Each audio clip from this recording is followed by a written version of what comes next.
Samantha Clos est coupable.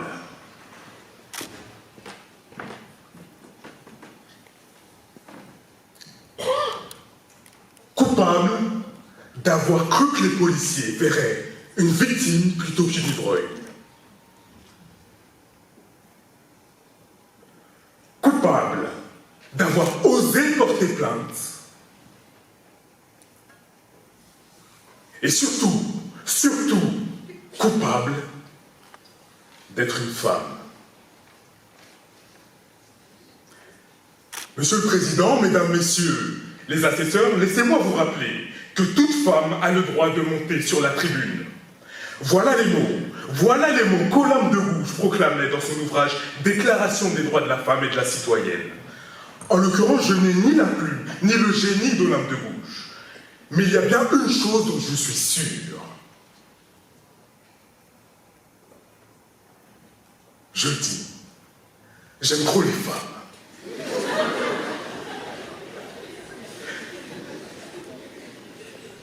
J'aime trop les femmes pour rester si silencieux quand leurs droits sont piétinés par ceux qui sont censés les protéger dans notre société.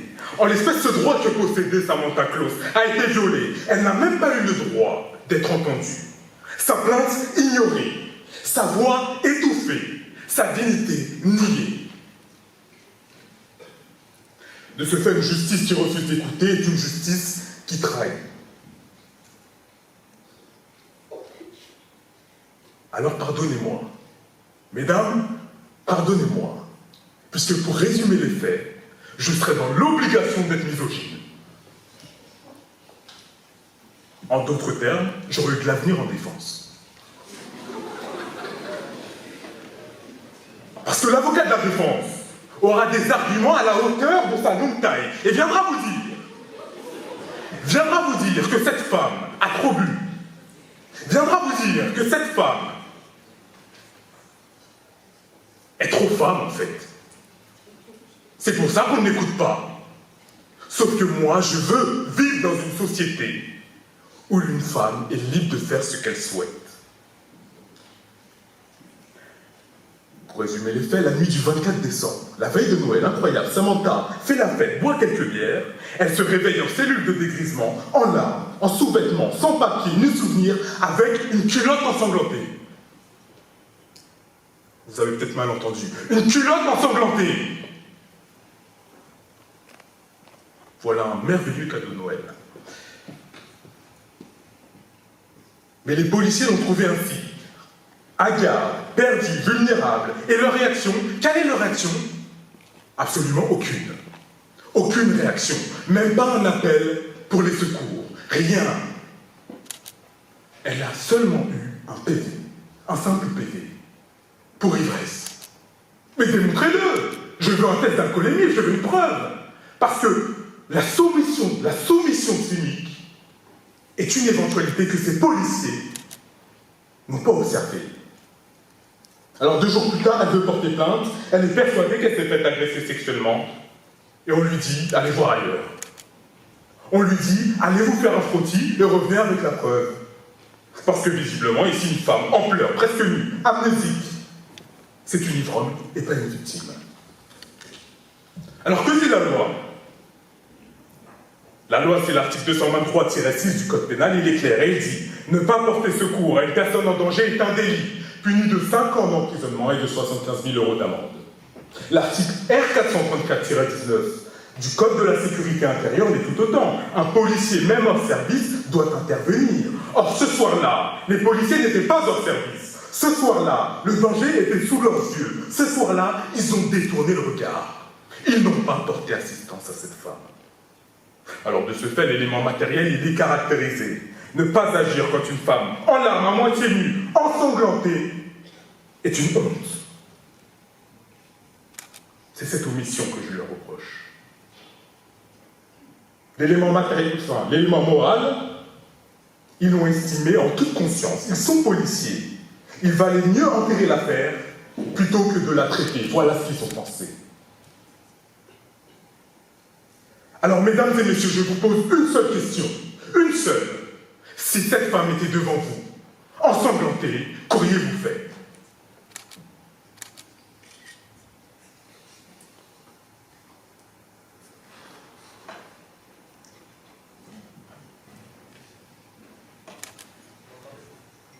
Mais vous auriez appelé les secours. Vous auriez tendu une main. Eux, ils ont tourné le dos. En ignorant la détresse de Samantha, ces policiers ont trahi leur fonction. Nous verrons donc comment ils ont bafoué, un à un, leur déontologie, en attaquant l'aide aux victimes, qui a été ignorée, l'impartialité, remplacée par des préjugés, la dignité, piétinée, et le discernement, sacrifié sur l'autel de la facilité. Voilà le plan que nous suivrons, inspiré de la déontologie policière, d'un bon professeur de droit pénal qui m'a aidé à rédiger ça. Alors, c'est écrit, noir sur blanc, dans l'article R434-20 du Code de la sécurité intérieure. Ce texte impose aux policiers 3 obligations claires. Informer la victime de ses droits, enregistrer la plainte et garantir la confidentialité et le respect dû à toute personne se présentant comme victime. Mais enfin, c'est pas si dur. Moi, je demande juste à des policiers de faire leur travail, c'est pas impossible. On dirait qu'on demande à Paris de remporter la Ligue des Champions. Non, je demande seulement que des policiers agissent. Et pourtant, malheureusement, aucune de ces obligations n'a été respectée. Samantha Claus s'est heurtée à une clause, à une porte-clause, à un mur d'indifférence, à un gouffre de mépris. Elle voulait parler, on l'a fait taire. Elle voulait être reconnue, on l'a ignorée. Et la seule chose que les policiers ont à lui dire, c'est « revenez avec une preuve ».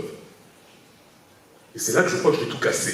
Depuis quand faut-il prouver qu'on est victime pour être écouté?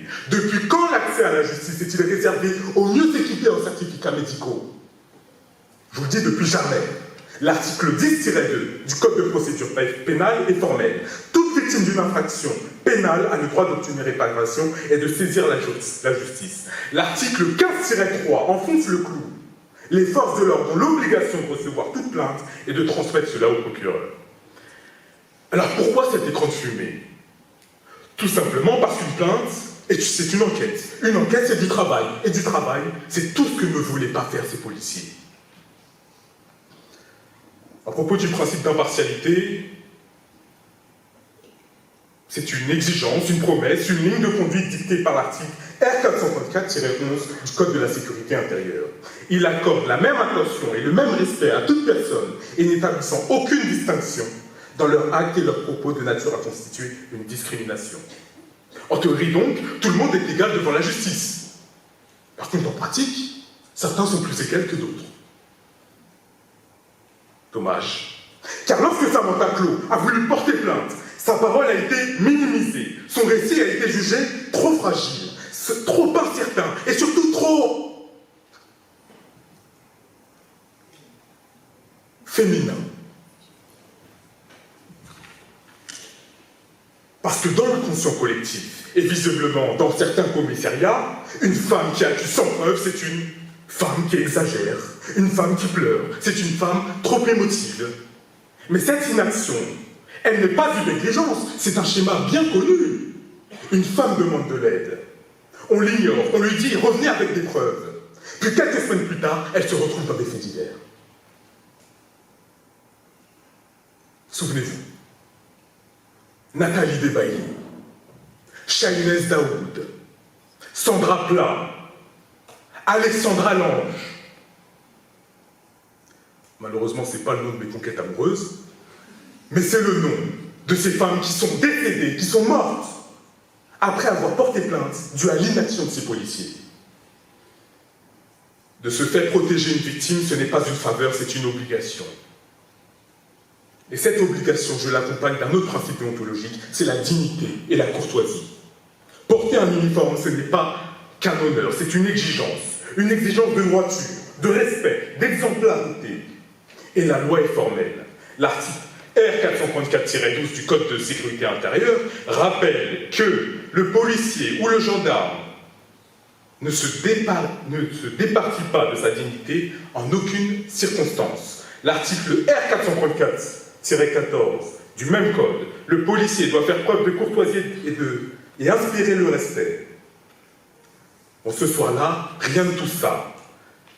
Samantha Claus, jetée en cellule de dégrisement, a reçu autant de considération qu'un match au MPSG. Plutôt qu'un appel au secours, elle a eu droit à un kit de soins lancé à la va-vite, comme si c'était un chien, une chienne. Alors comment, après cela, mesdames, messieurs les juges, comment après cela demander à la population d'avoir confiance en la police? Comment inspirer le respect et considération quand on se comporte avec un tel mépris? Alors ne retenez qu'une seule phrase, juste ça. Un uniforme ne fait pas de respect.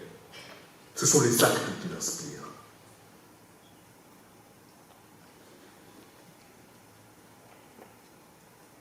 Le discernement, un autre principe déontologique, c'est un phare qui guide l'action du policier. C'est une exigence inscrite noir sur blanc par l'article R434 du Code de la sécurité intérieure. Les policiers sont tenus d'évaluer chaque situation, ses risques et ses menaces, choisir la meilleure réponse légale. Or, ils n'ont pas fait tout cela. Et c'est pour cela que j'invoque l'article R434-27 du Code de la sécurité intérieure. Tout manquement déontologique du policier l'expose à une sanction disciplinaire. Toutes. Aujourd'hui, mesdames, messieurs les juges, c'est à vous de faire preuve de discernement. Et pour conclure, et pour vous guider vers ce discernement, laissez-moi conclure avec une histoire. Un jour, une femme pousse la porte d'un commissariat, comme on jette une bouteille à la mer, mais l'océan est de plomb. Figée, sans écho, déjà elle sent le souffle glacé du doute. Un soupir, un regard lassé, un « Vous êtes sûr de vouloir porter plainte, madame ?» Alors elle vacille, prête à rebrousser chemin. Mais ce jour-là, quelque part, une lueur refuse de s'éteindre. Un tribunal a gravé dans la pierre ce que tant d'autres ont effacé d'un revers de main. Ce tribunal nous dit qu'ignorer la détresse, ce n'est pas une négligence, c'est une trahison. De ce fait, je vous demande de condamner ces deux policiers, tous ces policiers, à 2 ans d'emprisonnement pour non-assistance à personne en danger. À cela, on ajoutera une amende de 20 000 € et une sanction disciplinaire. Alors, mesdames, messieurs les juges, ce n'est pas qu'un simple verdict que vous rendez, c'est un phare que vous rallumez, une promesse murmurée, au silence brisé. Demain, la justice ne détournera plus jamais les yeux. Faites en sorte que demain, aucune femme n'ait plus à choisir entre se battre ou se taire. Mesdames, chères citoyennes, je vous aime.